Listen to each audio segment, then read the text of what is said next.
Hi, நான் உங்கள் envy. இன்னைக்கு வந்து என்வி ரியாக்ஷனில் வந்து சிங்கப்பூரில் கொடுக்க போகிற தண்டனையை பற்றி தான் பேச போகிறோம். அது என்ன தண்டனை அப்படின்னு பார்த்தீங்கன்னா, பிரம்படி தண்டனைகள். அதிகபட்சமாக வந்து 24 பிரம்படிகள் வந்து பின்னாடி டிக்கிலேயே கொடுப்பாங்களா, அதை பற்றி தான் பேச போகிறோம். இது வந்து ஸ்பெஷலாக சரதிபு அப்படின்றவர் வந்து கமெண்ட் பண்ணியிருந்தாரு. அவரே சிங்கப்பூர் தான் போல், எனக்கே அது இப்போ தான் தெரியும். சில சர்ச் பண்ணும்போது அதுவும் நம்ம கண்ணில் சிக்குது. லாஸ்ட் ஸ்டூடெண்ட்ஸ் வேறு. நான் வந்து என்னால் முடிஞ்ச அளவுக்கு ரியாக்ஷன் பண்ணுறேன். உங்களுக்கு வேறு ஒரு ஸ்பெஷல் வீடியோவும் வச்சுருக்கேன். நீங்கள் 1 இயராக அந்த ப்ராஜெக்ட் பண்ணுறீங்க போல், ப்ராஜெக்ட் பண்ண பாடு இல்லை. கண்டிப்பாக இந்த வீடியோவில் பண்ணுவீங்களான்னு தெரியல. ஆனால் இன்னொரு வீடியோ ஒன்று வச்சுருக்கேன். அது வந்து இப்போதைக்கு நான் இன்னும் ஷூட் பண்ணல. அது போய் வேறு ஒரு இடத்துல தான் ஷூட் பண்ண போகிறேன். நீங்கள் அப்பயாவது உங்கள் ப்ராஜெக்ட் முடிச்சிருவீங்களான்னு எனக்கு தெரியல. அது வந்து உங்கள் கையில் தான் இருக்குது. ஸ்க்ரீன் ரெக்கார்ட் போட்டு ரெக்கார்ட் பண்ணி உங்கள் ப்ராஜெக்டை முடிப்பீங்களோ இல்லை அது எழுதி முடிப்பீங்களோ அது உங்களுக்கு தான் தெரியும். மொத்தத்தில் ப்ராஜெக்ட் முடிச்சிருங்க. அது மட்டும் இல்லாமல் நீங்கள் பண்ண வேண்டிய ஒரு விஷயம் என்னென்னா, சப்போர்ட் பண்ணுங்கள். அதுக்கப்புறம் உங்கள் ப்ராஜெக்டில் ஹெல்ப் பண்ணதுக்கப்புறம் டாட்டா பை பை சொல்லிட்டு போயிடாதீங்க. புரியுதா? உங்கள் ஃபேமிலிக்குள்ள ஷேர் பண்ணணும்.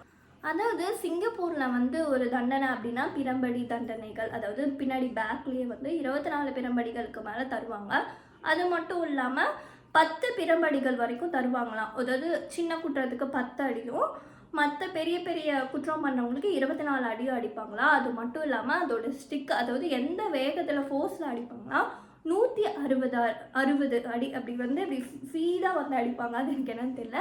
ஸ்பீடாக வந்து அடிப்பாங்களா, அந்த அளவுக்கு அடிப்பாங்களா. அது மட்டும் இல்லாமல் அதில் வந்து ஆன்டிபயோட்டிக் மருந்து தடவி தான் அடிப்பாங்க.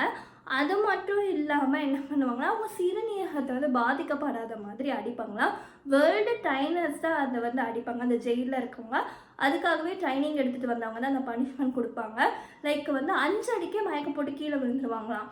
அது மட்டும் இல்லாமல் 24 அடி அவங்க ஒரு வேளை மயக்கம் போட்டு விழுந்தாலும் தண்ணி தெளித்து அவங்களை எழுப்பி 24 அடி கொடுப்பாங்க. பின்னாடி பேக்கே ஃபுல்லாக சதஞ்சிடும், பேக்கே இருக்காது.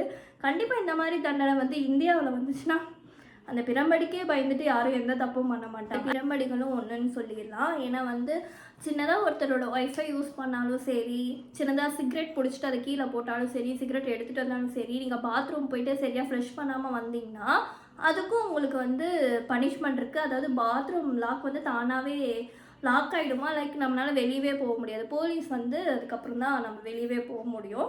ஸோ இந்த மாதிரி நம்ம நாட்டில் கொண்டு வந்தாங்கன்னா நம்ம பப்ளிக் டாய்லெட் மாதிரி இருக்கும். பப்ளிக்கில் டாய்லெட் கூட நம்மளால் யூஸ் பண்ண முடியாது. அது மட்டும் இல்லாமல் ஸ்கூல் பசங்களுக்கும் இந்த தண்டனை கொடுக்குறாங்க. ஃபஸ்ட்டு வந்து 6 அடி கொடுத்துட்டு இருந்தாங்கன்னா இப்போ 4 அடியாக மாற்றிருக்காங்க அப்படின்னு சொல்கிறாங்க. லைக் புள்ளி பண்ணாலும், பொய் சொன்னாலும், அது மட்டும் இல்லாமல் சேட்டை பண்ணாலும் இந்த தண்டனை வழங்கப்படுது. கேர்ள்ஸுக்கு இல்லை, பாய்ஸுக்கு. ஸோ அவனுங்களும் சிங்கப்பூர் பசங்க தானே. நம்ம கமெண்ட் பண்ணவங்களும் எனக்கு தெரியல, நான் நினைக்கிறேன். மேபி சிங்கப்பூராக இருந்தால் ஆமான்னு சொல்லுங்கள். அதில் வந்து அவங்களும் டிக்கிலோட பனிஷ்மெண்ட்லாம் சொல்லியிருந்தாங்க. ஆனால் எங்கள் ஸ்கூலில் எனக்கு தெரிஞ்சு டிக்கிலாம் அடிக்க மாட்டாங்கப்பா. எங்கள் அண்ணக்கிட்டையும் கேட்டேன். டிக்கி பனிஷ்மெண்ட்லாம் எங்கள் ஸ்கூல்லலாம் கிடையாது. காலாக வெளுப்பாங்க, கையாக வெளுப்பாங்க. அதுவும் வடிக்காது, எல்லாம் சொரணை இல்லாமல் தான் இருப்போம், அப்படி தான் அடிப்பாங்க. ஸோ இந்த மாதிரி பனிஷ்மெண்ட்லாம் எங்கள் ஸ்கூலுக்கு கொடுத்துருந்தாங்களா.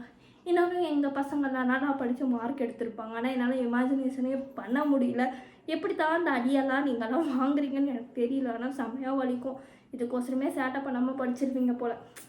அதை பற்றி என்ன சொல்கிறது, நம்ம நாட்டில் அந்த பனிஷ்மெண்ட் வேணுமா வேணாமான்னு கேட்டால் வேணான்னு தான் தோணுது.